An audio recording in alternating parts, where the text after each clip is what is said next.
This is Space Cat's Peace Turtles, the unofficial podcast for Fantasy Flight's Twilight Imperium.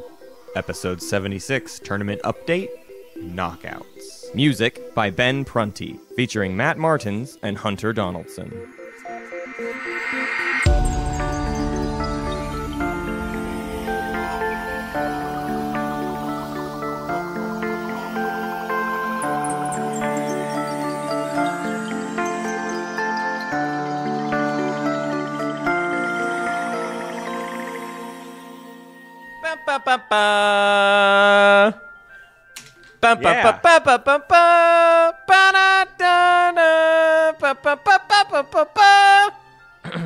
All right, now Matt, can you name that song?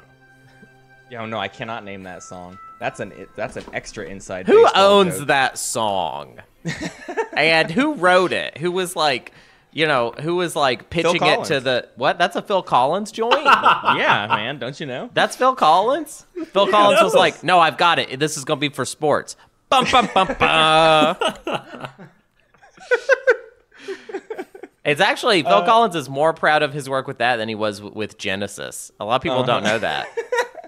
He's like, this is the order: Tarzan, the Sports Center thing, Genesis. That's it.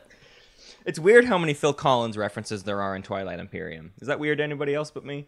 Well, there's actually none, technically. There's Genesis and there's the Phil Collins ship. So there's two. I forgot. Okay, so Genesis is there. I will give you Genesis. I won't say that the Phil Kalish morphing into Phil Collins is not good. Like, that's not good comedy writing, and that wouldn't be fun. That's funny to us because I'm like, we're forcing it to happen. Like, we're making it happen.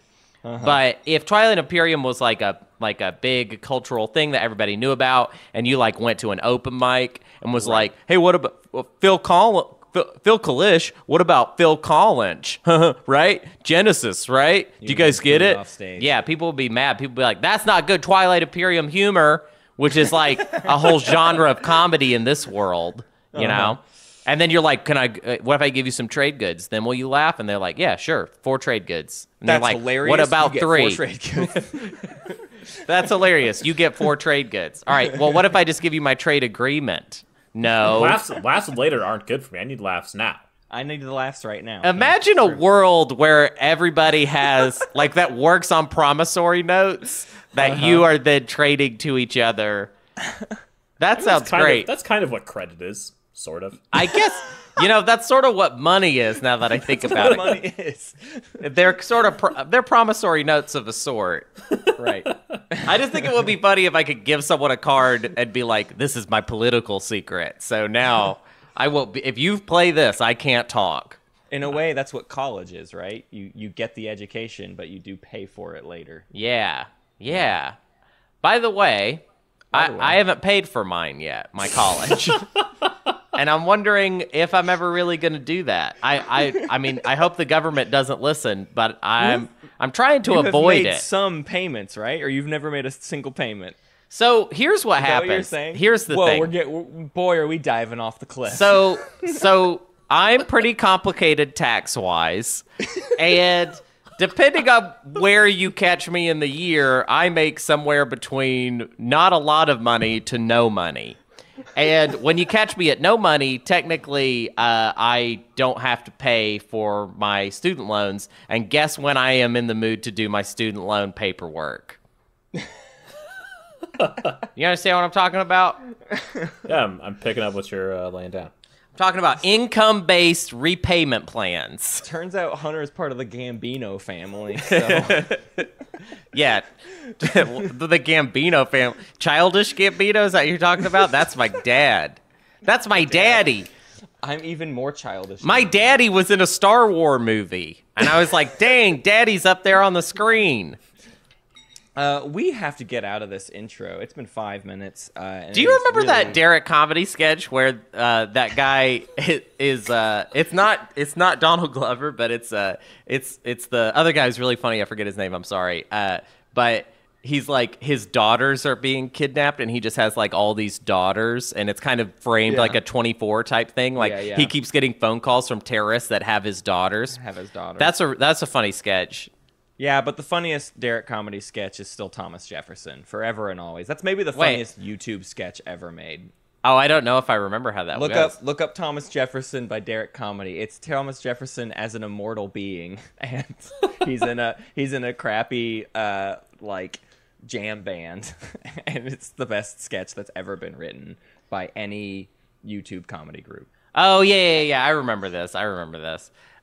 One little quick thing about Derek Comedy before we move on. Gosh, what are we doing? If any of you guys are, any of you guys have remember that sketch group or whatever, and you live anywhere near Los Angeles, they actually, everybody in that group except for Donald Glover, because obviously he's too big, they do a show every Sunday night in LA at UCB Franklin called Dirty Jobs. It is one of the funniest shows I've ever seen, and you should go see it. All right, that's been Hunter's Comedy Corner. Hunter's Comedy. Let's get to the feature presentation. Space Cats Peace Turtles, a show about a game. So you've been hearing his voice and his laughter this whole time, but we have not introduced Roots joining us again. Hey, Alec, how's it going? Welcome to the show again. What's up, funny boys? Special guest. We're here today because we're going to talk about the knockouts, the semifinal knockouts rounds. We are officially set and ready for the final game of the Patreon tournament. And so we've got 3 games to cover today to talk about the last 3 contestants to make it to the finals. So that's exactly what we're going to do today. This is spoilers from here on out of the last 3 games if you want to watch the games, which in the prelims it was like, oh yeah, maybe you watch them, maybe you don't. The semis were all great games, and these knockouts, you should go watch these games. The knockouts were awesome. The knockouts were amazing. Yeah. Through and through. Some of the most fun I've had with TI, and I was just spectating, and it was some of the best games ever. Yeah, so they're really good. Go watch these games, but even if you aren't going to, you can stick around and check things out, and sometimes it's the same way I read Game of Thrones, right? I knew everything that was going to happen, and then I read it. So we're gonna read you all of this today, and then you can go watch it and have a better understanding. So let's start talking about knockout games. What do you guys say? Yeah. We're gonna start with knockout game 1. So just to get things settled, of course, we introduced the knockout map a few weeks ago. It's a 5-player map with a warp zone, and we had Panster as the Barony of Letnev in the Meat Lovers slice. We had Green Flame as the Federation of Soul in Dave's Dutch Oven. We had Gigawatts as the L1Z1X inside of Leonard Nimoy. We had Janor as the Emirates of Hakan in Brent Spiner. And then we had 7 as the Ghosts of Creus in Evera Forevera. Yeah. So I want to do something at the top of all of these games. Sure. And actually, I don't know if you guys do this, so maybe this won't work for everybody. But I always, whenever we sit down to watch these games, I always have a feeling in my gut, like I know who's going to win. And it's not right a lot of the time, but I'm just curious. With all of these games, all 5 players could have won. Very, very, and I mean that's been pretty much true of the semis, regardless. But it very much felt that way in each of these games. And I'm just wondering, who did you guys have in your gut going into this game as I think this person is going to win? Do you know? I mean, do you have that? I mean, I guess maybe I should go first because I do have one. I think we both do. I mean, I think a lot of us do because there's one player in this group that has played a lot more TI than the others, and it's just more known in the community. So when you just by being known more, I think 7 was kind of the favorite to win. Yeah, and for me, it's not even just that. It's not just being known, but the sheer number of games that he's played. He just has so much more experience than the vast majority. Now, of that's not to discredit. game. I know Janor has a lot of games under his belt as well. I'm pretty sure Panster I see on the TTS Discord quite a lot. But just 7 is so far above. It felt like he was in every game, every day. Oh yeah, for months at a time. Yeah. Well, I totally get that, and I think that that Yeah, that totally makes sense. But for some reason, in my gut, I thought Panster was. I don't know why. Yeah. I was just like, I think it's Panster. I think it's because his prelim game, I forget which one it was, numbers wise. Kind of want to pull it up. Sure, I'll look. You tell your story. I'll look. Yeah. So I mean, he just like his prelim game was just a very efficient win. I believe he was playing as Necro, or maybe he was playing as Barony. It was either Necro or Barony. Some Dreadnoughts on the board faction. And I just remember the general takeaway of it was kind of feeling like, those people that like get kind of a slower early game start, and then it's just like they've got plastic on the board and they're making it look like Space Risk, and they're just efficiently just throwing people's games out the window. That was, I think, the kind of style of that I had in my head for Panzer. Yeah, that was Game 7, and Panzer was Necro, and that was up against a few. I mean, that was against Laura, that was against James Box, who we just had on the show recently. It wasn't like an easy round, but yeah, like you're saying, he kind of just like by the end of it was like, oh, Panzer has this just in the bag. Yeah, I just had a feeling. I just wanted to put that out there. Going into this game, I had a feeling like Panzer would win. Now let's talk about what happened. So. This one, the first thing to note is this whole game was defined by every single objective was either a territory control objective or a tech objective. Right. There were no spend resources, no spend trade goods, no spendy objective. It was all tech and positioning. And with this group, that turned into quite a lot of territory deal making and point swapping, right? Like lots of, I'll give you this trait if you let me get this trait, and we'll both get the 4 traits objective and tech skips, and everybody started out as a very friendly game. Yeah, absolutely. Right off the bat, just like, I mean, the first 3 actions were all strategy cards. Instead of like people trying to jump and sprint for territory and stake their claim before somebody else could get there, it was just like leadership and then politics and then trade and like lots of orbital drive. The whole first round was just like already didn't feel aggressive. It was just like, oh, they're just talking things out and figuring out where they're going to put their stuff. And then that continued in round 2 and 3. And very like before too long, we realized, oh, these players are never going to steal something from each other. That's just not how they operate. They're going to ask and try to make a deal out of it. Yeah. I think it's interesting that you say that, though, because, I mean, I actually missed the first couple rounds of this game, but it says that Barony got both equidistance in round 1. I mean, that sounds pretty aggressive to me. That sounds like it was all through deal making. It was all through let's talk through it. It was agreed borders, basically. Right, it was agreed borders. L1 got paid to not take their equidistance. You know, it's like he wasn't just taking the equidistance. It was like, let me get the equidistance, and I'll give you this in return. Because Panzer took trade in round 1. Right. Yeah. Okay. Right. Very cool. Very cool. One other thing I wanted to call out that I did make No, Panzer had tech. I'm sorry. Panzer had tech? Oh, okay. Yeah. Regardless. Hakan had trade, but still. I wanted to call out something that I saw a lot in this game, and it's written pretty early, so this was a trend that continued throughout the game, was Hakan buying military support from Seoul. Yeah. That, like, I feel like that card doesn't get... That's a very good promissory note, and I feel like I don't see it get bought enough, and it's great that this game was like so heavy about it. Yeah, he got it 3 times in round 1. Just round 1. He got 6 ground forces. Oh, I didn't know that. I didn't ground forces for. Wow. He ended up giving Seoul a total of 4 trade goods to get military support 3 separate times. So 6 ground forces for 4 trade goods wherever he wanted them, which is Hakan is great. I mean, you've got that annoying home system it's like it can be kind of annoying to position your stuff early as Hakan. So getting a bunch of free ground forces, not free, but you know what I mean. Right. A bunch of easy to land ground forces is incredibly helpful. Yeah, I agree with that, especially early game when you're, most vulnerable. That's super good play. Yeah, we had 2 Soul players in the knockouts, and both of them sold their military support quite a lot. Very effectively. Sure. Yeah, it's a great card. I feel like it's been underrated. So tell me about this mid game.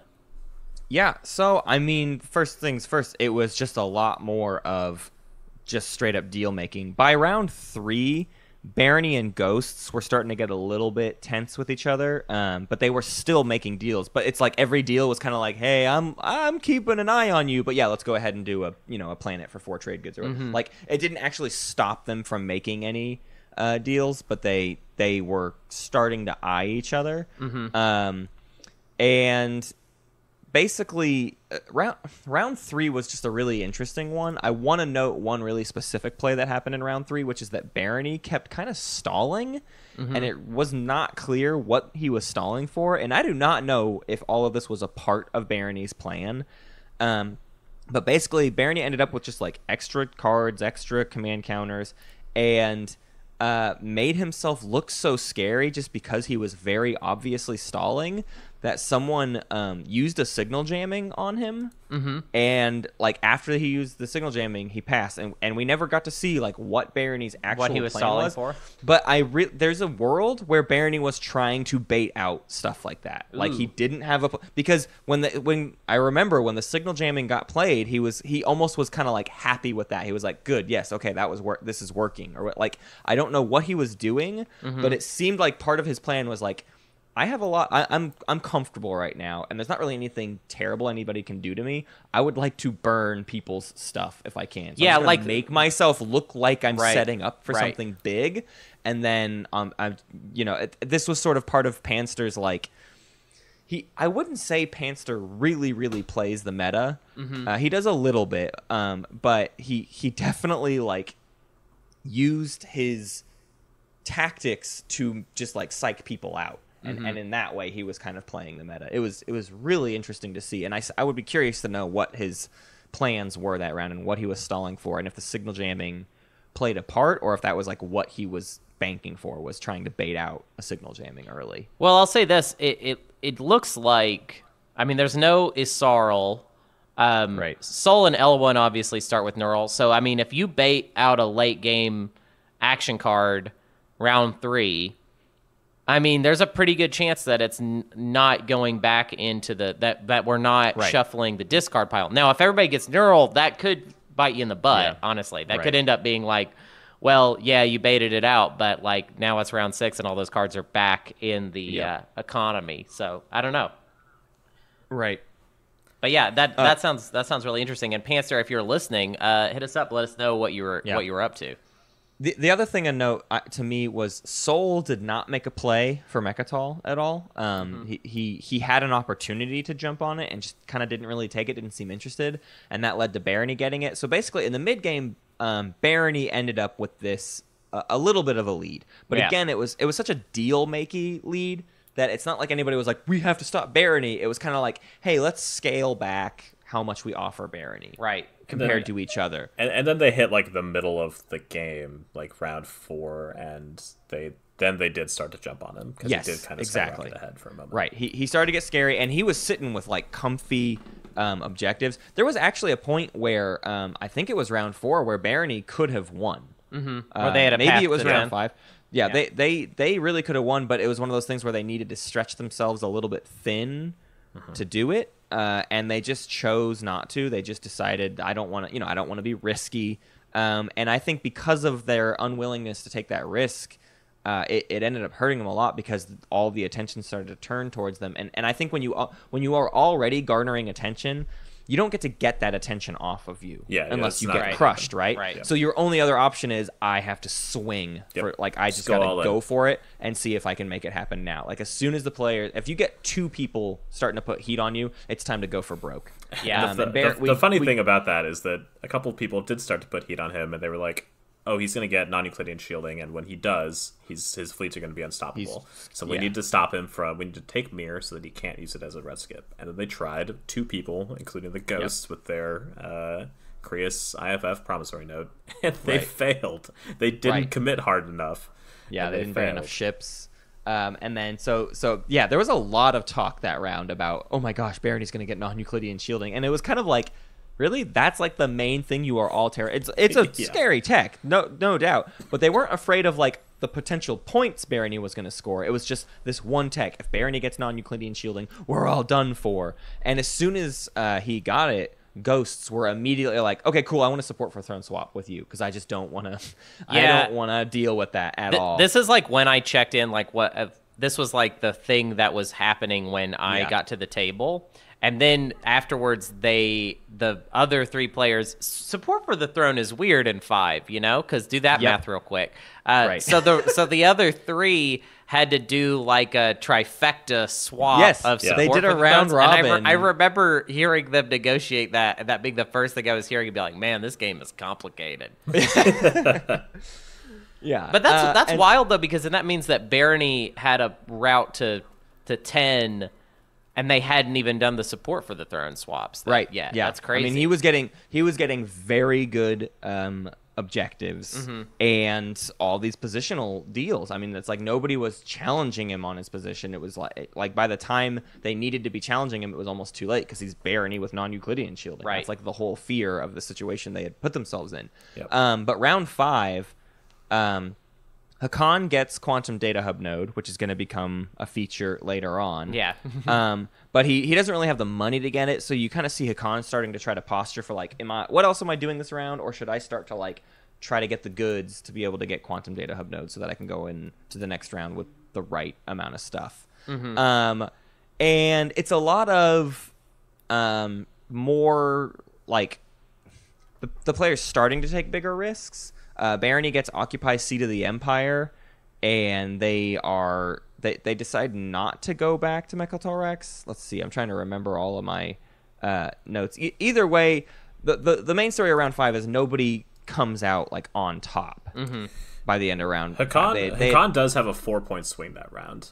Yes. Oh, yeah. So, well, that's the big thing, right? Round 5 was round 4. They stopped Barony, right? Yep. They slowed Barony down enough. Round 5 was everybody else clawing their way back up, especially Hakan. But everybody wasn't in a place of contention. But by the end of round 5, what ended up happening is everybody was an option to win it. Right. And I do mean everybody. Everybody had some sort of route to victory going into round 6. And this is where this game really breaks down and gets very weird, and it's kind of like the main takeaway for this show. So, for this game, outside of the like lots of weird positional deals of point swapping and all that, which I think we all have our own thoughts and opinions on, like how far should you take point swapping. For me, I don't love it. It makes sense in certain situations, but I think the only way to win a game of TI is to take some significant risks every now and then. And it never felt like any of these players took any risks. And so what ended up happening is going into round 6, we had 4 players at 8 points and 1 player at 7 points. Every single one of them had some path to victory. Right. So what makes the difference in that situation? What is the key thing that meant that the winner was going to win? If everybody has a shot, then it's all initiative. It just right. all Well, comes down I mean, to initiative that's not what I'm getting at. I'm saying that Imperial and Quantum Data Hub node is what wins if everybody else is tied. Important. And I mean, I think it's worth noting that Janor got himself into a position to take Imperial on round 5, and then on round 5 he gets Quantum Data Hub node so that he can take Imperial on round 6. Which is that's crazy that it was Imperial back-to-back for the win. So that's a double swing. And because the mid-game was so focused on Barony on the other side of the board, no one was in a position to strike at the Hakan in any real significant way. So after that, like they started round 5 at 4 points. Why worry about that? Right. So let's talk about what I think we all agree is probably the biggest mistake of these players going into round 6, which is they did not go into the agenda phase or come out of the agenda phase talking about Hakan's Quantum Data Hub node. They weren't scared enough of it. They weren't scared enough of it. They weren't talking about what is our plan going into this to deal with, like what are we going to let Hakan get or not get. There just wasn't really enough of that. So round 6, you see Barony with leadership, Hakan with Imperial, Federation of Sol with diplomacy, L1Z1X with construction, and Ghosts with technology. So L1 and Ghosts are kind of like the least favorites to win, right? They have to get to the end of the round, and it's like they don't really have a good option to get there. The other 3 are all racing for it and hoping each other's home systems get taken out. The funniest thing to me is that they didn't even force Janor to use Quantum Data Hub nodes. They just let him have Imperial because they were like, we don't know how to deal with this, so we're just not going to take it because then we risk being stuck with junk that we don't want. Right. And us as commentators, even like Ghosts ended up taking Tech, which we were not a huge fan of at first, because the big thing going into this round was the newly revealed objective was have 3-unit upgrades. Yeah. Yes. Yeah. Well, no, so that was actually the one previous. The last one that was revealed was 6 tokens, which no one ended up scoring. Right. But now everyone was getting into a position where they were closer to having their 3rd unit upgrade, but like multiple people needed Tech to pop this round. Yeah. And so if you're coming at this from the headspace of someone who wants to stall things out because you need to make something else happen, you shouldn't pick Tech. And Ghosts were the last one to pick strategy cards. So when Ghosts picked Tech, we were like, what are Ghosts doing? They're like, they're forcing themselves to have to give the game away to somebody, because if Tech gets played, 2 or 3 players get like an automatic 2 points. There's just nothing that can be done about it. Yep. So it was a very weird pick to us, but it became quickly apparent what Seven's plan actually was, because Seven was already picking last. Like, what are you going to do? You're definitely not getting leadership. You're not getting diplomacy. You're not getting Imperial. So you're at the butt end of all the stuff. So instead, what Seven does is takes Tech and knows that Hakan can win it on their first turn if Tech gets popped. Right. If Tech gets popped, Hakan gets the Tech they need. They win the game by playing Imperial. Nobody has an opportunity to take Hakan's home system fast enough. That's just not where people are positioned. It's all about stalling Hakan out at this point. And then that just gives the victory to Barony, right? So then, okay, now we have to kill Barony, and then we have to kill Sol, but Sol has diplomacy. So it's just this like ridiculously long route to get there. Ghost's only option is they need 1 more point, and then they can try to do a secret objective. And their secret objective was not an automatic thing, despite, how maybe the players, their perspective on all this was. But Seven, the Ghost player, essentially came to the table and said, I'm popping Tech first round unless I get someone's support for the throne. We talked about the 3-way swap that had happened earlier. Right. That had broken down. That had broken down mid-game, and so one player had their support for the throne available, and it was Gigawatts, the L1Z1X player. Yeah. So Ghost said, L1Z1X, you give me your support for the throne, or I'm playing Tech my first action, because it's my only route out, right? Right. And this is where like the crazy win-making debates come into play, and all of us were very firmly like in favor of this play, and none of the players in the game were like super outwardly against this. No one was calling this like totally a broken play, because at the end of the day, that was Seven's only leverage, right? He picked Tech specifically so that he could have the leverage to get support for the throne, just so that he would have a shot. I get the other player's perspective of like, you might have an automatic win with your secret objective. We don't know. We can't just give you a support for the throne that will put you at 9. That's crazy. But from Seven's perspective, it is his only option. And why should he just sit on his hands and let everybody else play around and be like, okay, cool, have fun, guys, see you later? No, there is a conceivable way he can win. He did what he needed to do to try to make that happen. Yeah. Yep. Yeah, I think it's interesting when always playing, like, you know, people always say, like, you got to hang in there at the end and, like, still play for the finish. Yeah. But where that basically collides with king-making, I mean, we have such a good example of that now. Right. Yeah, and, I mean, exactly. This was Ghost's way of staying in the game. This was legitimately the only option that they had. Right. And I'm almost surprised it didn't work. Like, there was a part of me that was like, I think this gambit is about to pay off, and then we're going to see this whole round play out, but it did not. And it could have, but I think if it was anybody other than Seven, it might have. Maybe. But also, if it was anyone other than Seven, they probably wouldn't have gone for that play. I don't think anyone else would have thought to be like, I'm going to take the strategy card specifically to extort a support for the throne. Right. There's a good argument there, though, because Seven's attitude going into this was he took it and he made his ultimatum, but he kind of had the attitude of like, I don't care. I don't care what happens. Like, this is what I'm doing, and this is what I have to do. Yep. Now, if somebody else had come to the table and been more kind of like, I don't know, diplomatic about it and said, guys, listen, I hate this, but this is what I have to do. Right. This and is if they had kind of garnered favor from the table, someone might have actually taken him up on it. But yeah, like you're saying, it was Seven, and he was kind of being antagonistic about it. So the table more or less just was kind of ignored him and was just like not into what he was trying to pull off. Yeah, they were like, so you wouldn't do that. You wouldn't do that. Right. Yeah, they were trying to call his bluff, and he was like, no, I'm going to do it. I have no other path to victory. And he was right. He didn't. Like, especially by picking tech, that was it. He was going to be basically last in scoring order.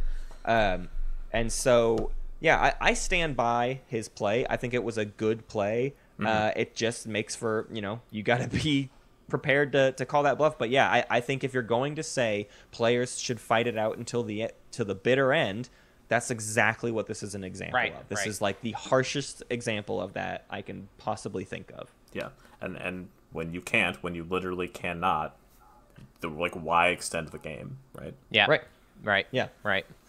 And especially considering too, my other favor of this is like we just broke down. Hakan set themselves up for this. They got Quantum Data Hub Node. They got the money they needed to be able to go into this. They had the swing round last round to set themselves up into I mean, they played a great second half of the game. I mean, they played a good whole game, but like their second half of the game was solidly setting themselves up for this end game scenario where their win was the most assured and everybody else would have to take it away from them.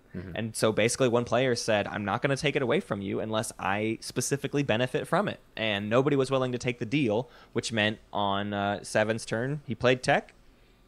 Hakan got the last tech they needed, played Imperial, and won the game. And that was it. Yeah.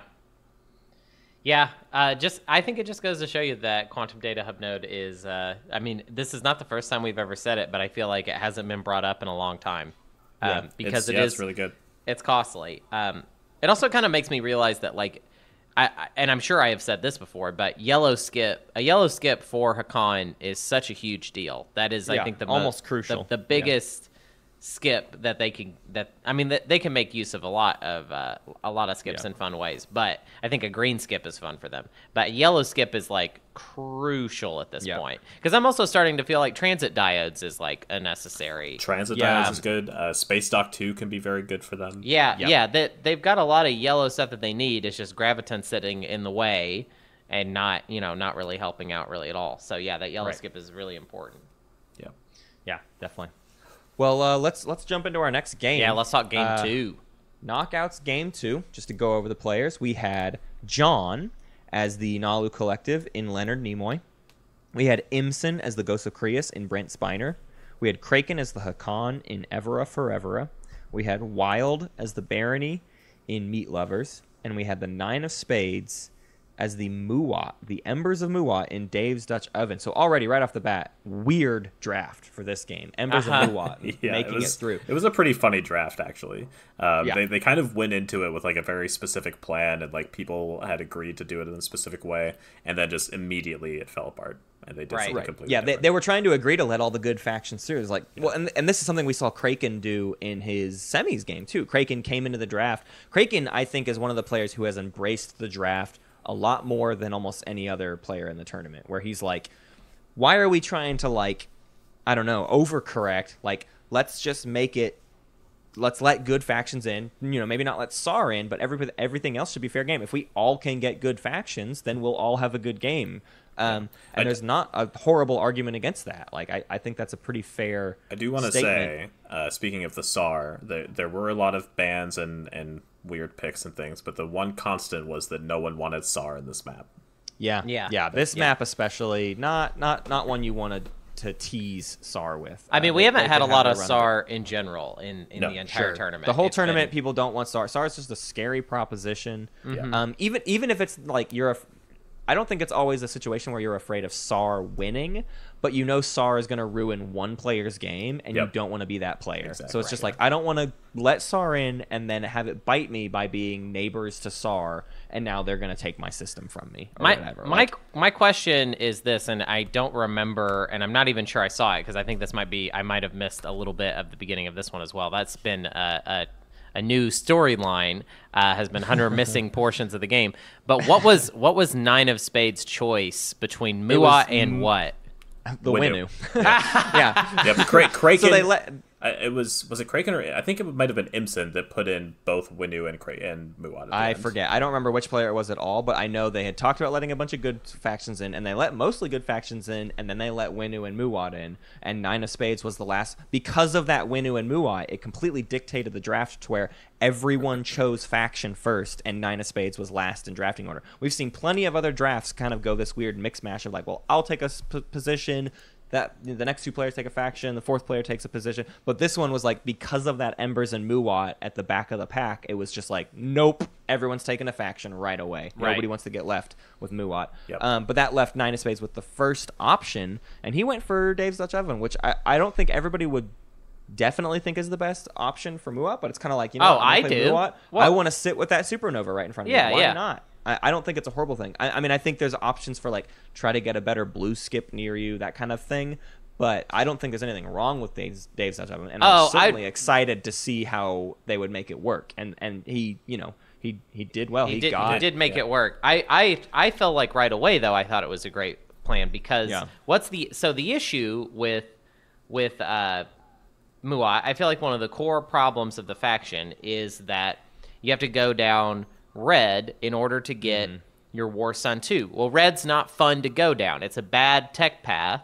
Right. And so actually you want to maybe go blue. And I feel like that's basically the debate is between do you go for Gravity Drive or do you go for War Sun 2? But if you make Magmus Reactor from being a really bad no good tech to an all right tech to at least better than Majin, then you're kind of cooking. You're cooking with Dave's Dutch Oven. And I feel like that's what Nine went with, which was super cool. But no, let's. I'm sorry, I'm getting ahead of us. No, that's fine. So round one was the longest round one I've ever experienced in my entire life. It was a travesty. Everyone, they should all be ashamed. Demerits for all of them. No, okay. Here's what happened. They went into it with lots of negotiation, and they all had plans of what they were trying to accomplish.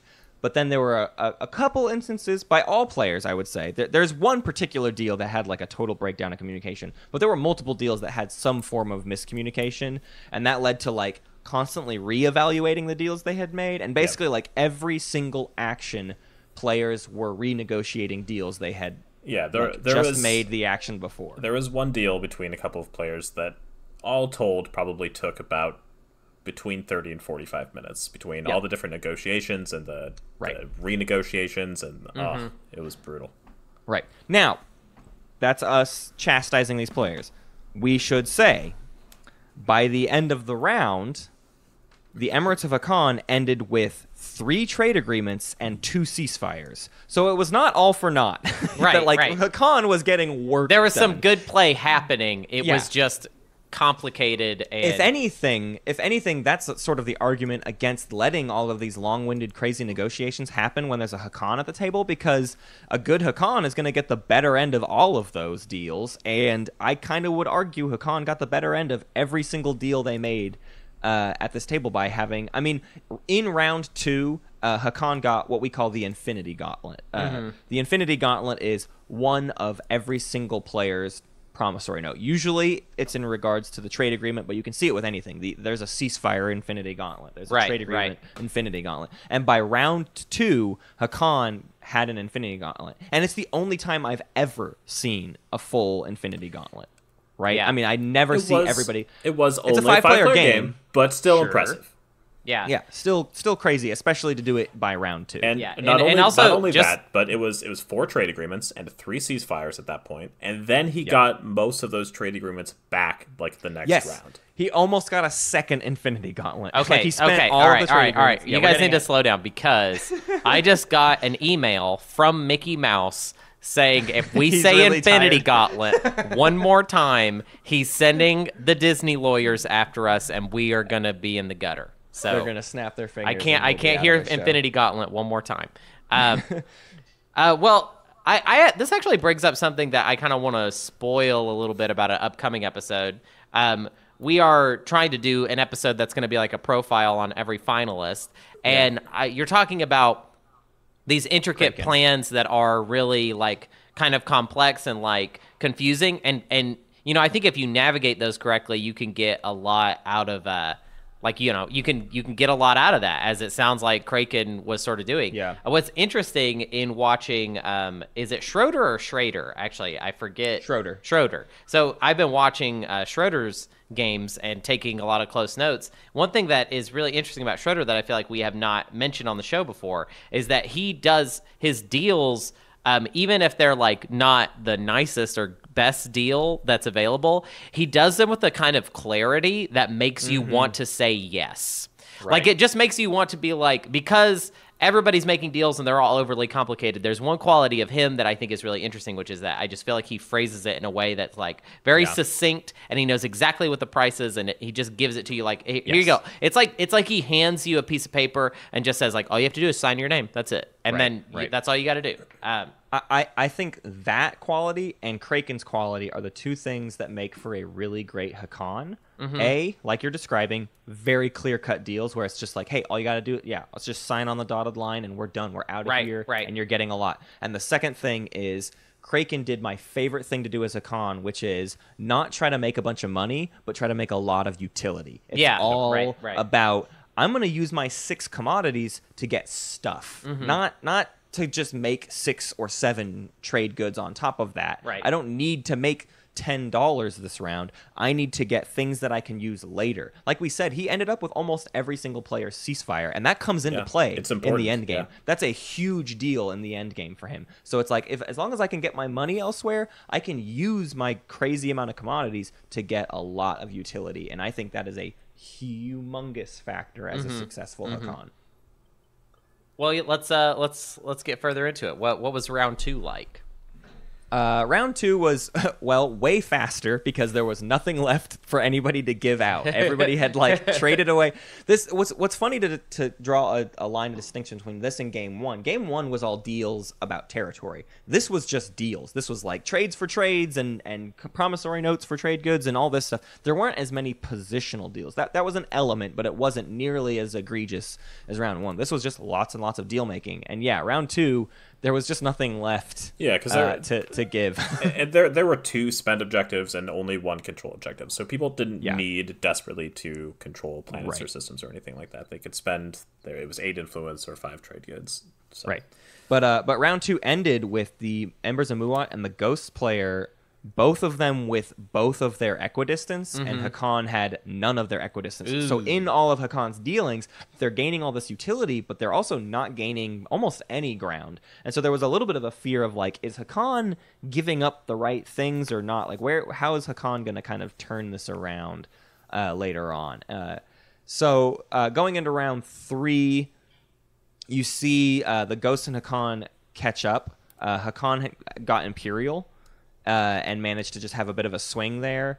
And Ghosts was using Hakan to get more deals and improve their own position. So everyone's just kind of sticking with the pack. I wouldn't say anyone was like a clear winner. There was a really funny moment I want to point out in round 3 where there was like a secret negotiation between Hakan and Barony. And then I think it was Barony acted like they were going to activate Hakan's home system. And then Hakan was like, well, let's do a support for the throne swap instead. Will you do that instead of attacking me? And I think it was the 9 of Spades immediately called that out as Hollywooding, which is like kind of a poker term, but to say you guys just faked that interaction, which was 100% the case. Yep. They had decided they wanted to do the support for the throne swap, but they didn't want it to look like just this amicable thing. So they tried to make it look like a threat that turned into the support for the throne swap. Hilarious. And someone at the table was just like, you guys just faked that, which was next level reading of a situation. That's it was amazing. Awesome. And it wasn't the only time this game. It wasn't the only time this game that 9 of Spades made an amazing call. We'll go over another one later, but 9 of Spades has this metacognition that is on a whole other level. I will point out that you said no one had really taken a lead by this point, but Nalu at the end of round 2 had 4 points to everyone else's 2 points. True. Okay. Yeah. True.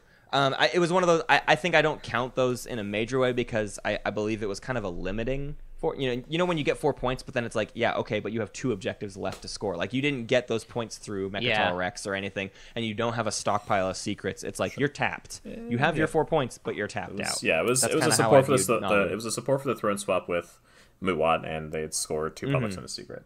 And that support swap extended the entire game, which is great for him. Not having to face those more sons. Right. So going into round 4, what we would start to call the early late game, I guess.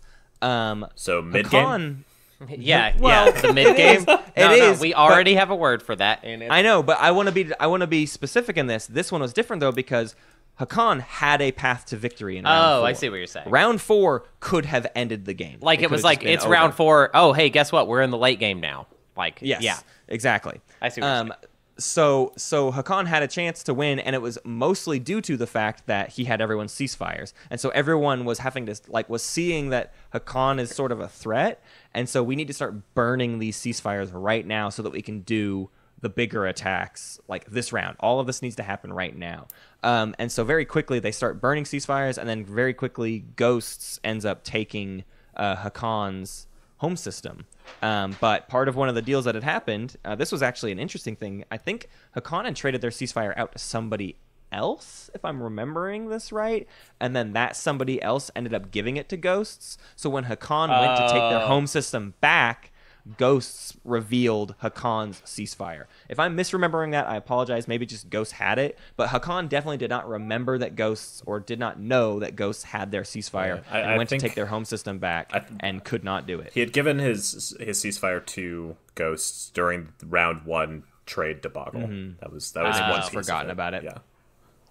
Yeah. Certainly possible. And in that round, Muat also took Hakan's home system, and this is when Muat started to really start to climb back. Basically, Muat didn't have any heat on them rounds 1, 2, or 3, and in round 4, after Hakan got shut down, it was kind of like, okay, well, who's gonna start coming up behind them? And Muat all of a sudden looked really strong because they just hadn't been hurt all game. They were sitting behind their supernova, never getting attacked, that kind of thing. Things were starting to look a lot better for Muat. Right. That agenda phase, we saw one agenda where Hakan played a politics writer and Ghost played their imperial writer just to block, on the opposite side of that agenda. So there was a politics writer versus an imperial writer, and I think Ghosts ended up getting the point out of it because people weren't willing to let Hakan move the speaker token. And in the end, at what point did 9 get War Sun 2? Because that was the point where I was like, that's when 9 really got on my radar. Is like, oh wow, okay, this is getting wild. It was probably round 4. I don't have it written down, but it wasn't late or anything. I mean, he more or less rushed for it. Yeah, definitely. Yeah. I mean, he got Magnus Reactor fast. He was pushing for War Sun 2. Well, let's talk about how. So tell me about round 5. Tell me about round 5, Matt. So round 5 is where things get. How do you put it? It was messy. It's basically there was Hakan offered a support for the throne to Ghosts to not pick Diplo. That was sort of an interesting factor of this round. They were afraid of, I don't know, all these weird things, and basically Ghosts agreed to this non-biting deal Hakan, and basically, round 5 is odd because no one actually had a path to victory. Normally, you see round 5 where there's one person who, if they stretch themselves thin enough, they might have it. Right. But that was not the case this round. So then it was just a lot of okay, people need to get their points so that they're set up correctly for round 6, but also nobody still wants to look like the leader because no one is a clear front runner anymore. We've dealt with Hakan, and so everyone's kind of still trying to play it safe. Well, also I want to point something out that you had mentioned when we were talking about the previous round. So Muat didn't take Hakan's home system from Ghosts. Muat took Mechatol Rex from Hakan. Yes. I believe you kind of said it the other way before. So we've got Ghosts is occupying Hakan, and then Muat is sitting on Mechatol going into round 5. Ghost doesn't pick diplomacy. Yep. And we also see in this round the barony ends up abandoning Hakan's home system.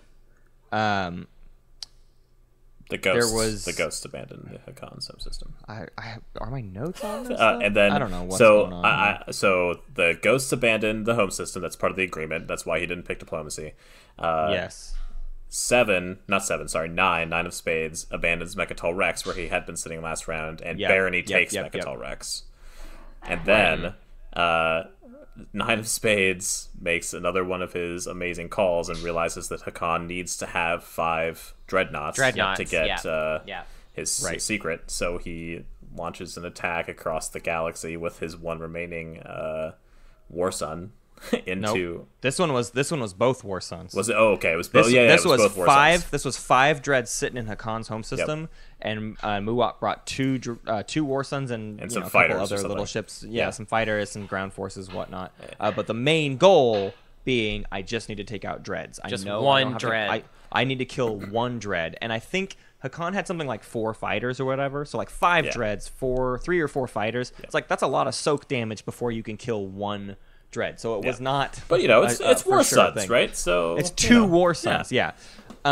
So they go into the attack, and the other thing too is Hakan had multiple damaged dreadnoughts already. He had retreated into his home system. There had already been an attack, and he moved his, or maybe it wasn't a retreat, but regardless, he had like 2 or 3 of the dreads in his home system were already sustained. But after the first round of combat, Muwat got a few hits. It took out the fighters, and then Hakan played an emergency repairs and got all 5 dreads fully back online for the second round of combat, which meant like, oh crap, this thing is not over at all. It was a surprisingly tense fight. It was incredibly tense, yeah. And a few more action cards get played, and in the end, he did manage to kill only one single dreadnought with those War Suns, and then they died. Wild. Yep. So wild. And it saved him. It really and Hakan would have won the game if not for that, correct? I don't know if he would have won it in that round. Maybe he would have. I mean, it was a huge thing for. It may have been a win. Yeah. I do think it was a win actually. If I'm remembering right, that would have been the win for Hakan, and that took him out of contention. I do think that was the case. I think there was a lot riding on that fight. There were like other positional things that were going on too, but like scoring the 5 dreads was a significant part of the overall plan for Hakan. So anyways, going into round 6, 9 of Spades has already dealt with the Hakan threat, and the there's now a path for the Ghosts of Creus. The Ghosts of Creus end up with Imperial, and they have to do something about the ghosts, or else the ghosts are going to win on their first action or like second action, something like that, where it's like the ghosts are going to win if we don't deal with them in a major way. And I do think it was on the line for it to be their first action. Yeah. So they actually once again, 6 tokens, I think. 9 of Spades coordinated. Oh yeah, this was the game where ghosts pulled everything out of. They pulled all the command counters and put everything into fleets or into tactics, into strategy. Yeah. They put everything in strategy, which is brilliant, right? Don't put anything in tactics so that you can't get insubordinated. They put nothing. It ended up with exactly 6 tokens in their strategy. Yep. So that was the only way they were going to get to score. So what they ended up, what the point of all of this is to say, I'm giving up on any board position. But if you don't take my home system, you cannot stop me from winning. There is no other path to me not winning. Right. The only way you can win is if you take my home system. And Public Disgrace had been played before. He was speaker, so he knew for sure he could get Imperial. Right. It was a good play. And it was a risk for sure, but it was a risk. But it was a smart play. And 9 of Spades, once again, kind of being the leader of this like plan to try to figure out what to do, calculated a way where the Nalu Collective could take Warfare and play it on their very, very first action. First thing that happens, right? It's Nalu. They have the 0 token. Right. The first action is Warfare, which you can do. It just isn't really very good for Nalu because Nalu doesn't get to pull a token off the board. But what it allows everyone else to do is build in their home systems, and their only path to victory, or their only path to stopping Ghost's victory, I should say, is for the 9 of Spades, the Muwat player, to build his 3rd War Sun in his home system off of Warfare, and then on his first action, move it across the board with 3 movement to go take out. He was able to jump through wormholes into the Ghosts of Creus home system. Yep. And they did it. I mean, they did that. The Muwat moves in, and he managed to take out Ghost home system. So that's one threat blocked. Hakan has leadership. They're kind of the next threat to worry about. So the Barony of Letnev followed up with a jump on Hakan's home system to take out one of those planets. So then next in line was Muwat. which is crazy, by the way. We need to give Nine of Spades even more credit of like being in this position of like, oh, you're the next in line to win, as the Embers of Muat in a game with like a bunch of the best players in the world. Right. That is hugely noteworthy. Right. And also being like fourth down the line at the beginning of all of this, and then now he's the only one left that's gonna win, basically. Yep. Right. Yep. And so Muat had a pretty dire route, but it was possible. But off of Imperial, that got popped pretty early on. It actually, I don't think that it was possible. He had to unveil his flagship, which he had built, but there wasn't a fight that he could take within range. Right. What I'll say is things could have been maneuvered in such a way someone where would have to come it's for not him. like it was impossible. It certainly wasn't impossible, but it was like gonna be a tough shot to make it happen. So when Imperial got popped, he decides to try to draw a new secret just to see what he can get. And I would say this was like the one truly lucky moment for the Embers of Muat. Everything else the Embers of Muat did in this game was just like smart work. Good play, hard work, took out 2 different people's home systems. Did we even talk about the fact that he took out the Federation of Souls home system as well? Oh, yeah, no, we did not mention game? that. Or, yeah, is that something that happened in this? No, there was a different game with I'm getting them all mixed up. But regardless, he did take out 2 different players' home systems. And there's something to be said for pulling all of that off and then getting the lucky secret objective, right? Like, I'm not going to say, oh, his game was won because he got a lucky secret objective. Yeah. He did a lot of work to be in the position where the lucky secret objective actually won him the game. Because he could have easily drawn a good secret objective but still been 2 points away. Right. No, he drew that last secret objective that he needed right when he was in range to get it. And the secret objective he got was control the region, which is the one where you need to put 6 ships in different systems. A ship in 6 different systems. And that opened him up in a major way. That one was going to actually be quite difficult for anyone to block, and that's what ended up giving him the win at the end. Was being able to control the region. Yeah, it was great. I think the takeaway of that is like War Sun 2 in the late game where everybody needs to be stopped or whatever. Yeah. War Sun 2 is basically a one-stop shop to have that happen. Basically. Yeah. So if you can hold on to the early game, if you can make deals and keep yourself from being a target in the early game and just build up your infrastructure, you're a good late game faction. This is why people think Embers aren't like that horrible. Like if the people that argue for Embers argue, well, they're incredibly strong late game if your early game wasn't Garbo. But a lot of times your early game sucks, and that's just what makes Embers really, really hard to play. But as we saw here, like he wasn't a target early on and was able to swing very, very hard in the late game. Yep. All right, well, are we ready to talk about the final knockout game? I am. I want to just give one more set of kudos to Nine of Spades because I just feel like his victory was the hardest fought victory maybe of the entire tournament so far. It was both my least favorite game and my favorite game. Yep. Horrible early game, I also want to say this. Amazing last 2 rounds. Right. Nine's prelims game was kind of a similar story of like... Actually, it was kind of the opposite because Nine's prelim game was like he had a really great early game as Yin he was playing as. Right. And then just like scrapes his way to victory. And it's, held on for dear life. I believe it's game number 10? 6. No, 6. Yeah, game 6. Probably my favorite prelims game is that one. So yeah. Thus far, Nine has 2 very, very fun games to watch. As far as his performance, so he's just a very fun player to watch play, and everyone in this game was great. I mean, honestly, Kraken was. I mean, I thought at one point the story of this was just gonna be like, well, Kraken stole the game, crushed everyone in deal making, just like absolutely wiped the floor on everyone with getting all their stuff. Yeah, there was definitely a period where it's like, wow, this game's gonna end round 4 because Kraken stole everything from everybody. Yeah. All right, well, knockout game 3. Knockout game 3. Who we got? Knockout game 3 was Mlazewski as the Isarl. Oh my gosh, did I not write down the slices on this thing? I got you. The slices here. He was in Leonard Nimoy. Yeah, he was. And then we had Space Wizard as the Yin Brotherhood. And he was in Brent Spiner. Right. Yeah, it's clockwise from here. They're in order now. Yeah. Mifi Bread was the Federation of Soul in Evera Forevera. Mantis was the Nalu Collective in Meat Lovers, and Mage was the L1Z1X in Dave's Dutch Oven. Yeah.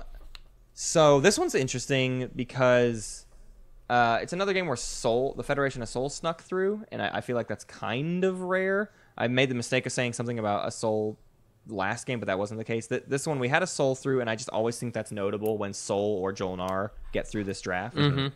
Yeah, especially on this map. I don't know. I feel like Gravity Drive early and like the fact that Soul can take big positional advantages early, it's just like really a scary prospect for Soul. Yeah, but the flip side of that is that Soul is not going to get to make the Mechatol play before anybody else on this map because they can't.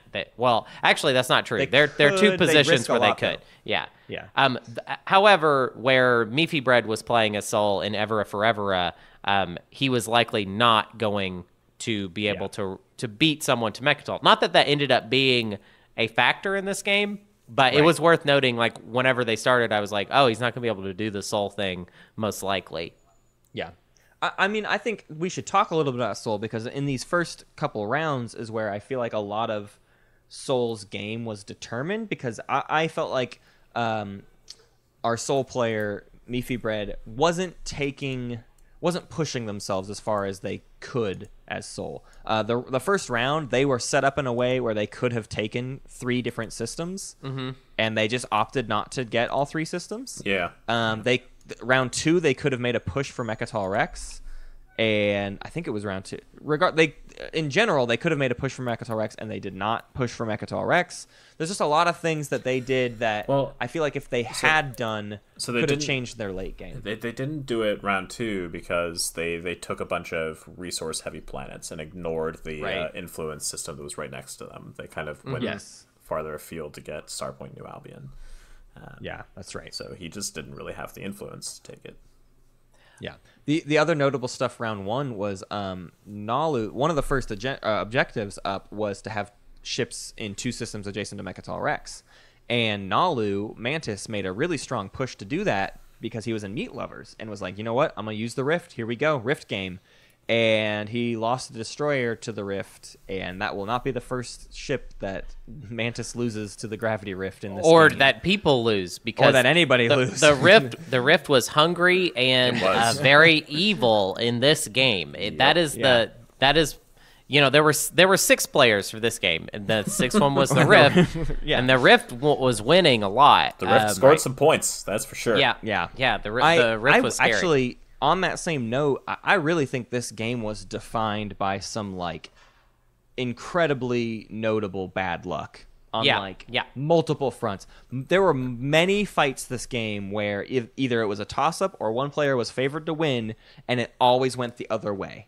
It was always just like, oh, that wasn't who was supposed to win that fight at all, and they just completely every fight felt like it was just not how we expected it to go. Lots of weird dice rolls, lots of bad riffs that led to bad fights, right? So people sending things into a fight where it's like, I have enough as long as everything makes it through the rift. Oh crap, it didn't make it through the rift. Now I'm screwed in this fight. That happened multiple times this game. Yeah. It was a very funny game because of that. There was a lot of bad luck. There was a lot of misplay. This group was completely, not to say that this is also a very talented group of players, all of them, but there wasn't a lot of communication happening compared to the other 2 games. This was not a talky bunch. This was a quiet, contemplative, all right, I put my counter down and then we go for it kind of thing. Right. Yep. And I want to.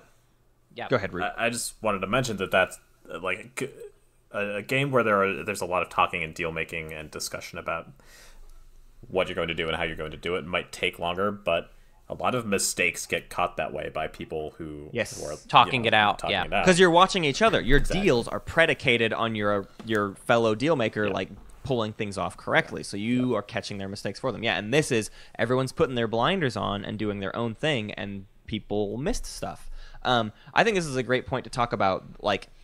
Another reason you should watch all 3 of these games is I feel like we ran the gamut of everything that is accomplishable in a TI game, right? Yeah. Game one was all point swaps and then the king making debate that always gets brought up. Game 2 was intricate deal making with crazy, like, push, never stop, do everything you can to achieve victory.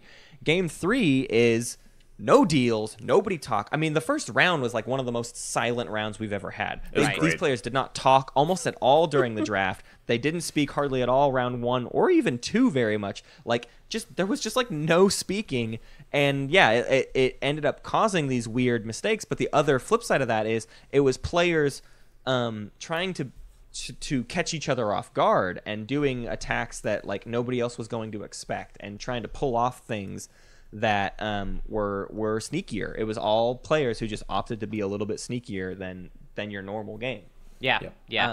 The biggest, I guess, point to that is in round 4, the L1Z1X, without there really even being a point on the board to suggest why they would do it, they took the Nalu's home system. It was open. It was like wide open. It was kind of open multiple times. Mostly because multiple times Mantis lost ships to the Rift that they shouldn't have, so their slice was just like looking terrible by that point, right? It's not really his fault. I want to contest that. There was a very good reason for him to take that homeworld, and it is that he had been sitting on the secret objective to get 4 PDS on the board, and Nalu had 2 of them in his home system, one on each planet. So he needed to go assimilate 2 PDSs was sort of the goal. Right. He ended up only getting to take 1 planet. He didn't really quite get enough ground forces there to take both planets with PDS, but it was kind of like, well, I can take 1 now, and then later I should invade again and take the second PDS, and then I'll have enough to do my 4 PDS. So yeah, good point. There's certainly a reason to get in there, and it shuts Hakan out, or not Hakan, but it shuts Nalu out, and Nalu was already looking pretty weak just because of some really terrible gravity rift rolls. Yeah, there was the destroyer that was lost on round 1, and then on round 2, Nalu lost carrier and I think some ground forces and some fighters. That's the really bad one. The destroyer, I mean, that could have, it's a destroyer, not the biggest deal. Lame that he couldn't get the point, but losing a carrier round 2, it hurt. But yeah, I mean, like, Mantis was just having the worst luck. And I'm sure I'm sure we'll say this a couple times before we get done talking about this game. It's crazy how bad things went for Mantis, and yet how much, if you just watched the points, you would not have known that was happening. Yeah. Mantis wasn't We're not there yet, but Mantis was there in the end game. He was in it. Like, he had shots to win. Was in the pack, but like, God, it was hard to watch what was going on with his game because it was very, very rough. Very, very rough. Yep. Yeah, I've mentioned it before, and I'll say it again. Mantis is probably the most consistently good player I've ever seen. Mm-hmm. Right. He just always does really well. Yeah. Well, and I think it's because he also does have, like, the reason he was in this rift spot is because he's a player who's willing to take the risks that will net him a lot. If he had won all of those Gravity Rift dice rolls, this would have been a completely different game. Yeah. This would have been, oh my gosh, Nalu is running away with it because they are taking the risks when they need to, and they have everything. They have multiple, like, they have 2 different people's slices. It just would have been a crazy, completely different situation, but they kept getting hurt by the Rift, and it hurt their whole game. That's just part of taking risks. But I want to talk about Yin and Soul's deals with each other, because this was not a deal-making group overall, except for Yin and Soul kind of had some stuff going on. Yes. We tried out something different this time, and I actually streamed this game live with EJ, frequent guest EJ. But it was a dumb stream. We couldn't hear what was really going on most of the time, and we were drinking and being silly.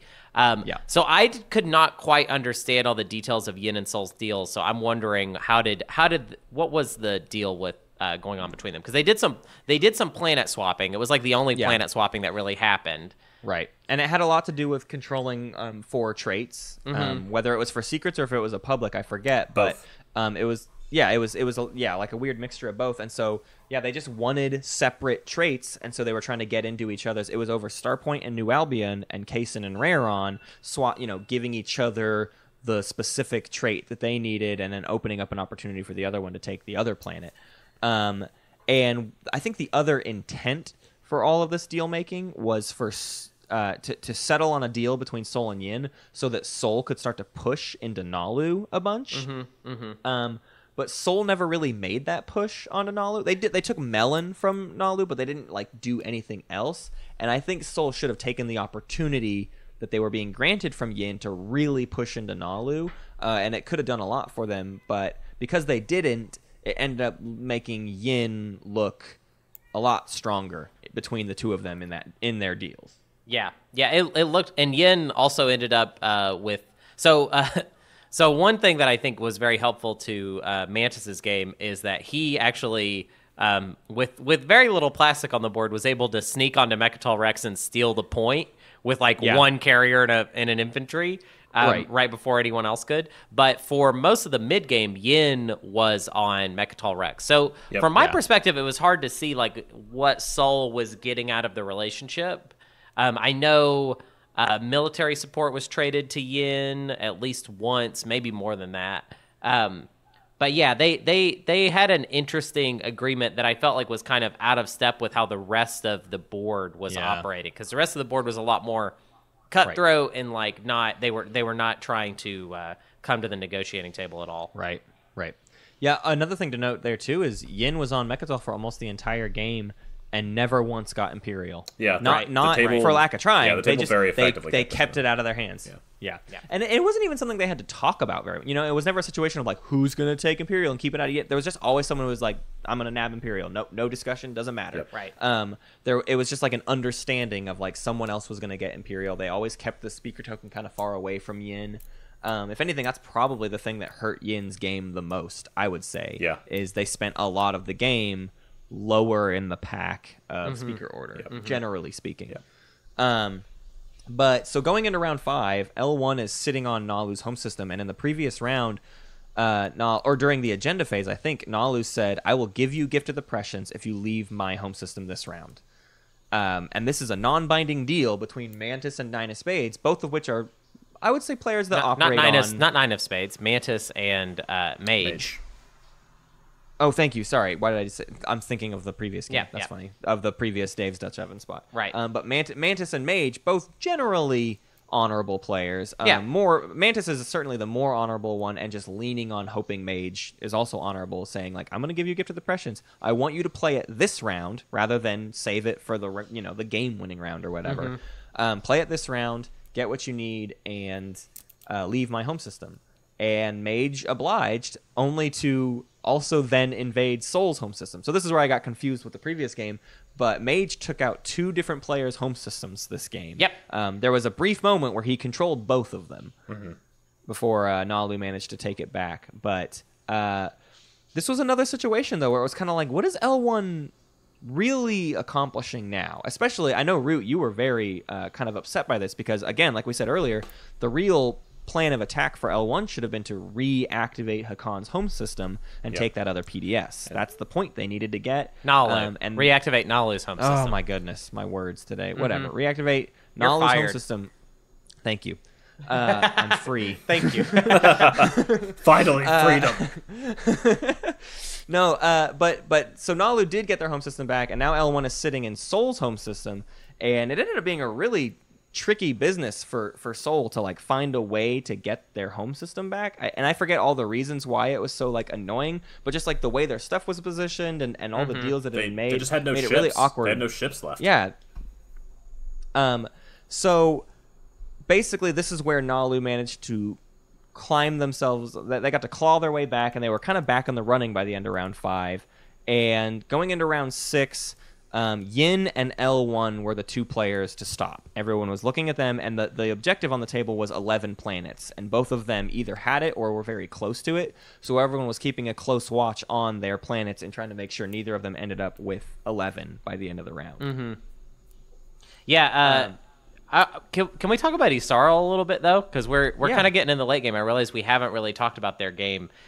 Sure. They were doing a lot of excessive stalling, I feel like. But it's funny, it's hard to remember what the angle was for them. I feel like their game just never really got going in a way that unlike everybody else, I don't feel like I can remember Isarl making any mistakes. I feel like they played it straight.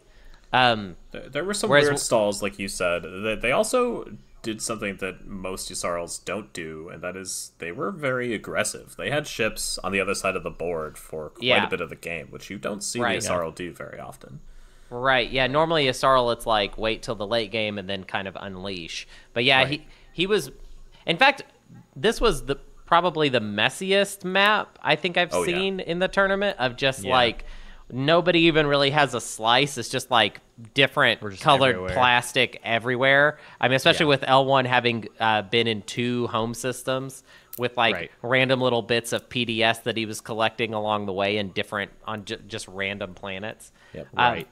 But yeah, let's talk about the late game and getting to 11 planets. So they were blocking players with 11 planets. Now, the trick there was L1 actually had an alternate path. Right. And this is where, if we're talking about Yssaril, this is where Yssaril shows his kind of genius here. Because, L1 needs 11 planets, Yin needs 11 planets, and everyone's watching for that.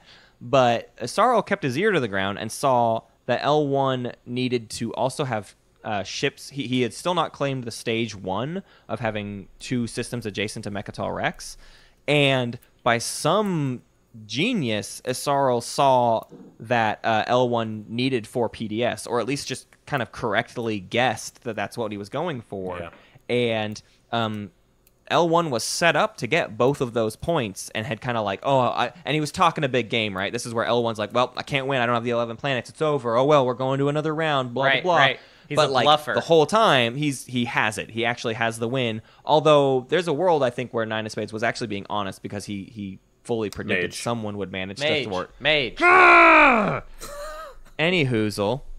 Mage was fully predicting someone to take out his win, I think. And Yssaril was the one to see it. He took out one of his fleets next to Mechatol Rex and was actually going to take out the 4th PDS, but just failed the invasion. It was just like another situation where like the luck worked against him and he wasn't able to take out the planet. So at the end of the round, Mage wasn't able to win, but he was able to be at 9. And we actually had the L1 Z1X, Yssaril, and the Yin Brotherhood all end at 9 points, and Nalu was at 8, with Seoul trailing at this point. Seoul's gone like 2 rounds without their home system. Yeah. They're more or less out.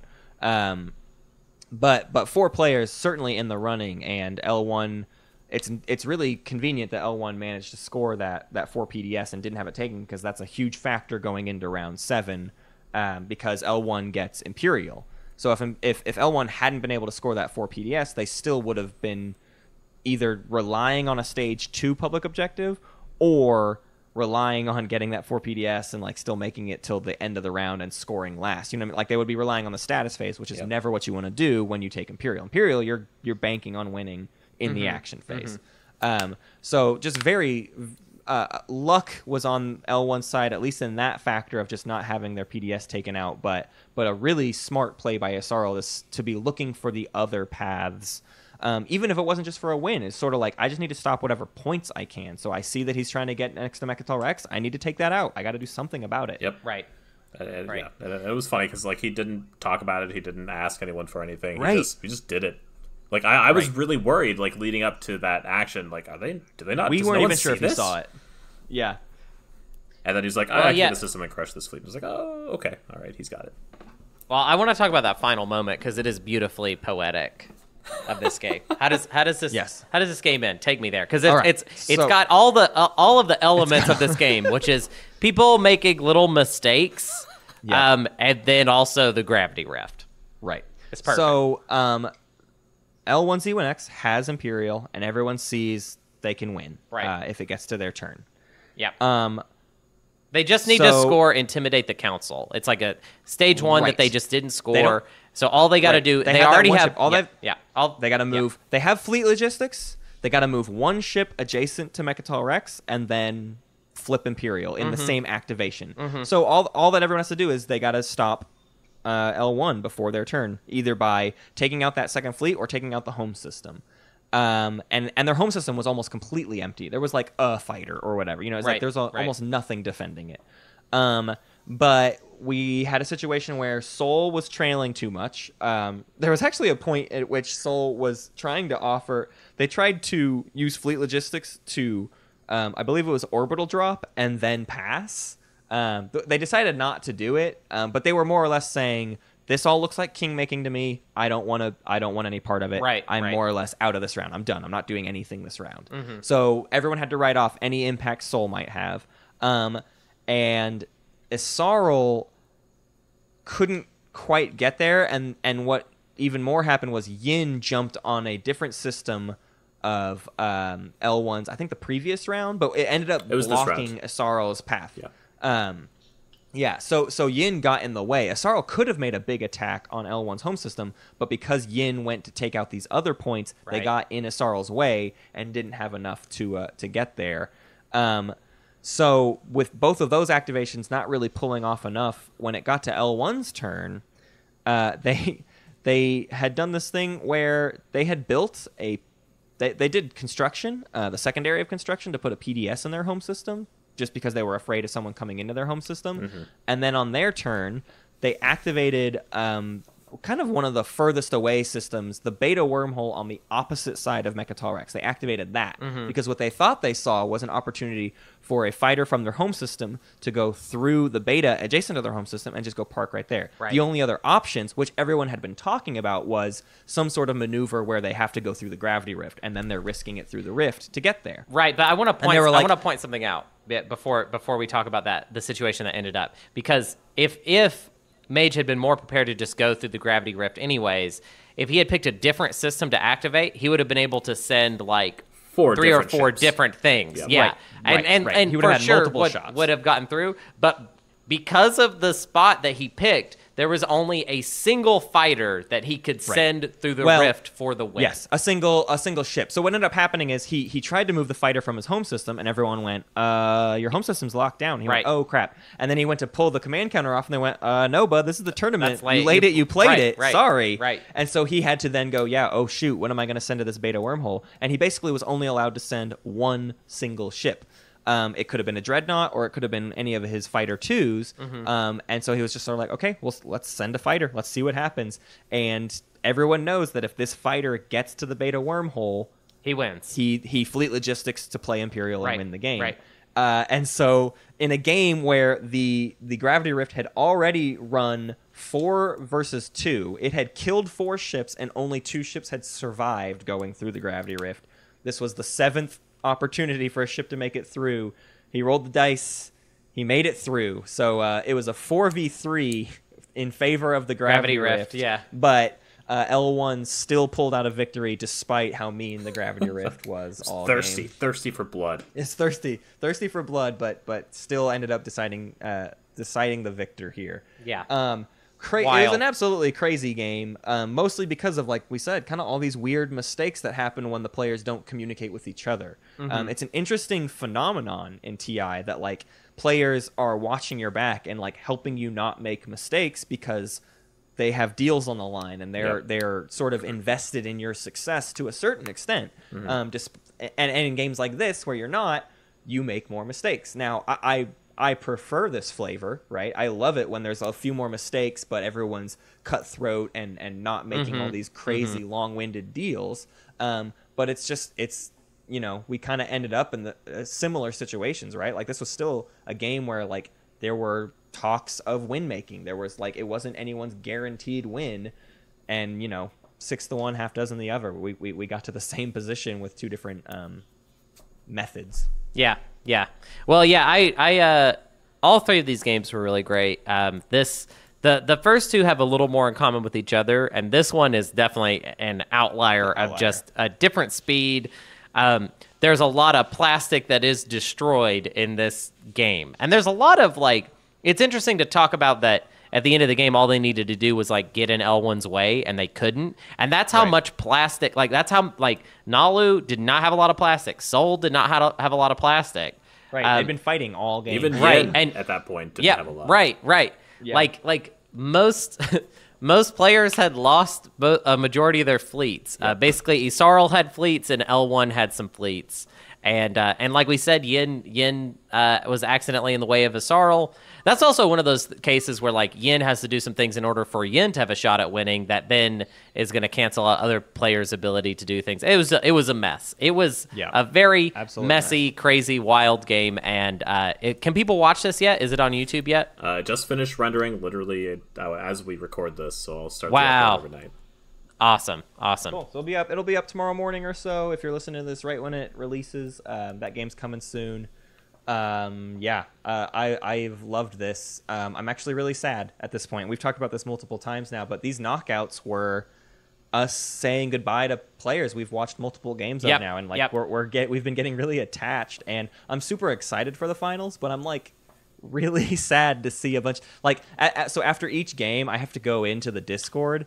And we have like a special game organization chat room with all the players that are in the game so that we can talk about just like, hey, when are people available? How can we schedule it?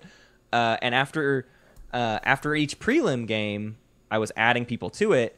And after the semis games, I was upgrading people. But this was the first time I've had to start like pulling people out of it. Right. So after each game, there were like 4 people I was completely kicking out of our fun little chat room and kind of like, all right, goodbye. You're a normie again. And it's just been like really heartbreaking, this whole process of we lost 12 good players. Right. In the past couple weeks. And now that chat room is just 6 people and us, basically. Right. Yeah. Which is, I mean, let's go ahead and say it now. Here are your 6. You've got Schroeder, Unaligned Magi, 9 of Spades, Mage, Jaynor, and who am I forgetting? Vaunt. Yeah. Yep. Yeah. That's your 6. That's your 6 finalists. Let's talk a little bit about the programming coming up. Next week, we are planning to do player profiles of those 6 players. We want you all going into the finals knowing exactly what kind of players we're dealing with. We're going to try to either talk to them or at least just talk about them extensively of just what kind of players they are and what we expect to see in the final game based on all the different personality types we have going into it. And then the week after that episode will be a wrap-up of the finals game. The finals themselves are set for April 13th. Wow. At 1930 UTC. That's 2:30 Central. There's multiple times I could try to come up with here. 12:30 Pacific. 12:30 Pacific. You Europeans, again, 1930 UTC is something to kind of base it off. That's like 7:30 at night. We are going to live stream it. Yep. That's what we were running the tests for on this last knockout game, but Hunter and EJ are going to do kind of a fun, lighthearted stream where there won't be any hidden information or even very much like conversation from the players. There's a little bit you guys mix in, but we're trying to keep it to where the players, first off, none of the players should be watching the stream. We're kind of running the honor system, but even if they did, there's no way to glean any information they don't already have. They'd only be distracting themselves from the game itself. We're even kind of banning advice in the Twitch chat. So you're welcome to come hang out and have fun, but it is certainly the less strategic approach to these games. We'll have the YouTube video that we've been doing. That'll be up a couple days after the game itself. But we're planning on it being a really fun, huge game. We've been working towards this for over 6 months at this point. It's insane. It's insane. The signups for the tournament were last October. When did we? So we started in January. We started talking about this at Gen Con, basically. Yeah. As soon as we finished Gen Con, we wanted to start doing our own. After watching the Gen Con tournament, we were like, all right, so what are we gonna do? And now here we are, all this time later. I want to say a little bit about the stream. The way I would like to kind of pitch the stream to you all is it's more like a watch party. Because I don't want that I don't want the finals to be decided by internet by the hive mind, which I know will be a bummer for some people because they just want to talk analysis the whole time. I think there's a fine line personally of like things that are you just talking about how you feel about how this game is going, and then you literally telling players like what to do. And I think that's the line that I will ride with, like monitoring chat. Thus far in the last game, I didn't ban anybody from chat. I would just put people in timeout, and it would delete the comments that they had made that were in question. And I will be probably a pretty. I will do that a lot. Like, just if I feel like it's not, I'm just like, if I'm even scared of it, I might do it. And it's not necessarily saying that like, oh, like you committed this big sin. Right. But We're just trying to secure the victory. We want it to be deserved. And if there's any chance that one of the players, even if it's, we've been afraid this whole time of doing any sort of stream because we just don't want anything, what if their one of the players' friends is watching the stream and then they're texting them information. That's the stuff we're afraid of happening. Right. There's all these ways information can get back to them, and so we've been trying to find what is the fine line. How can we make it work without giving them anything that is an advantage? Yeah, and I'll say this, like the way I probably see it going down is. A lot of the early game and mid game is going to be very silly, and I'm probably going to miss a lot of stuff that even happens that is important. And then towards the late game, it's probably just going to be a feed of you just listening to those players talk to each other mostly. Right. I'm going to, as we get to the really tense moments at the end, me and EJ are probably going to take a little bit of a step back and probably at most just like, yell when crazy things happen, and that's essentially the idea. Is it's an opportunity for you to watch this game, not an opportunity for you to be in the for you to backseat drive, basically. Right. Exactly. There we go.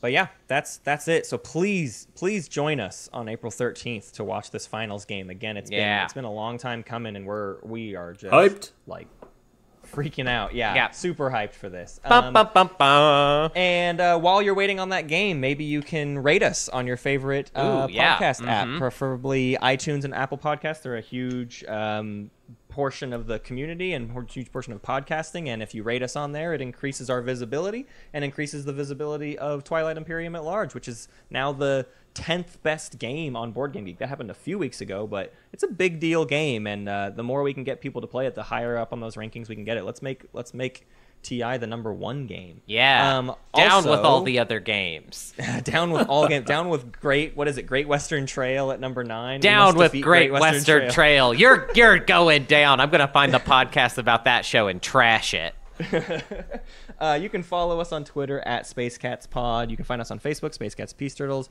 We post every single week on the Twilight Imperium subreddit. There's also lots of other fun discussions on there. Please consider joining our Patreon.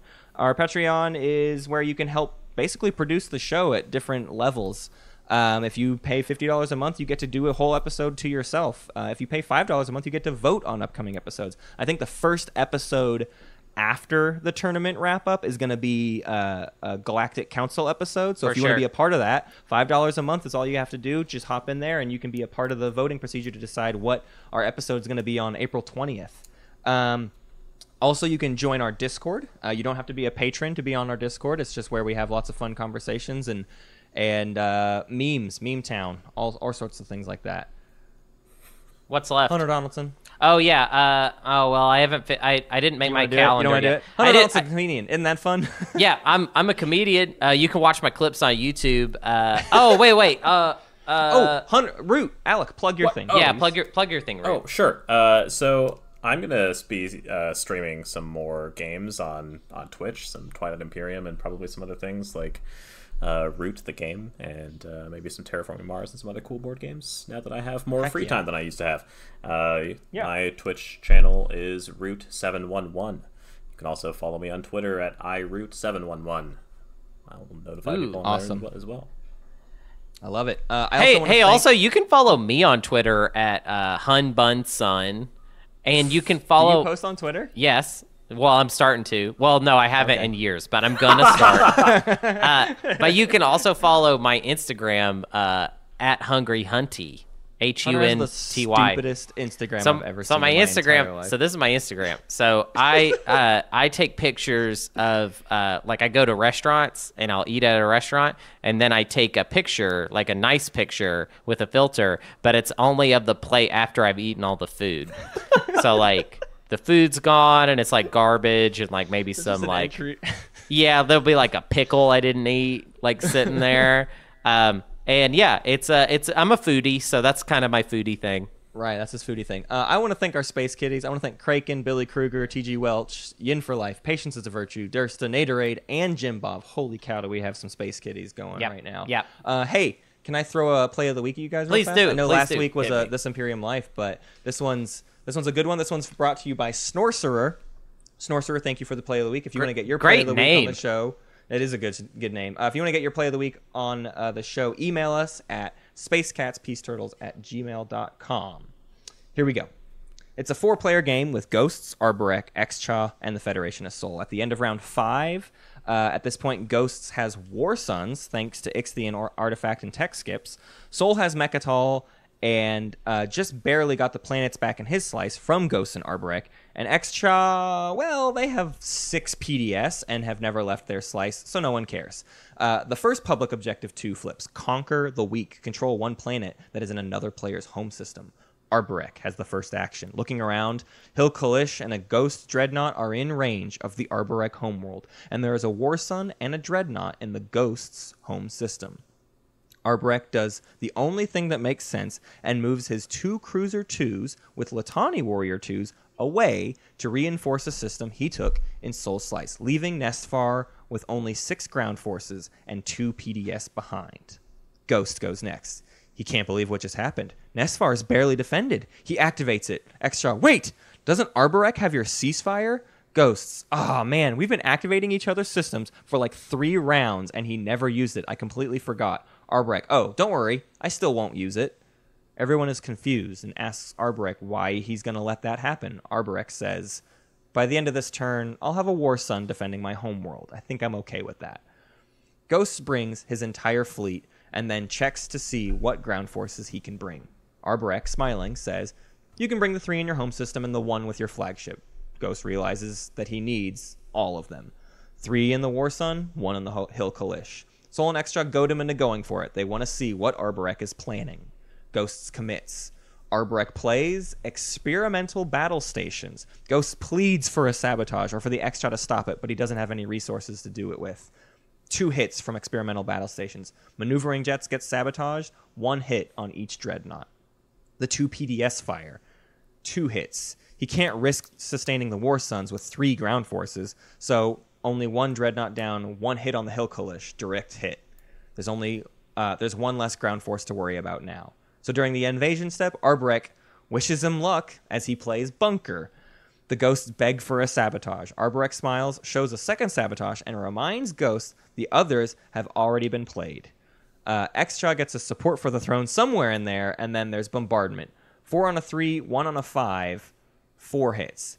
Actually, I'm confused now reading this because I thought he just played Bunker. I'm reading this in real time. I'm confused. Whatever. Space Cannon defense, 2 hits. He cannot use Magen because of the War Sun. It doesn't matter. Arborek wins with no casualties. He now has 3 ground forces on his home system thanks to Dax of Animators, with 3 next set to return on his next turn with Latani Warrior 2 and a War Sun perfecting Nestfar. But wait, there's more. Krius only has a space dock and no units. Sol sets himself up to grab it with a single carrier 2 with 4 fighters and 2 ground forces, but still needs 2 actions to warfare to actually take it. And Xtra can't reach it, but no one noticed Arborek has 2 Cruiser 2s on the other side of the hyperlane that could reach with 2 Latani Warrior 2. Sarween tools and a trade good later means there are 6 Latani Warriors sitting on Krius, all while Arborek holds Krius' ceasefire. Wild. A crushing round defeat for the Ghosts and in favor of the Arborek. That late game Arborek, man, just kind of like the late game Arborek. Everybody knows about late game Arborek. It's just everybody lives in fear of that late game Arborek. That you've all seen it dozens of times. You always see that. Oh, yeah, Root. Get off of my show! How dare you? Thank you for listening to Space Cat's Peace Turtles, and thanks to Ben Prunty for the use of his music. You can find more at benpruntymusic.com and benprunty.bandcamp.com. Pax Magnifica, Bellum Gloriosum.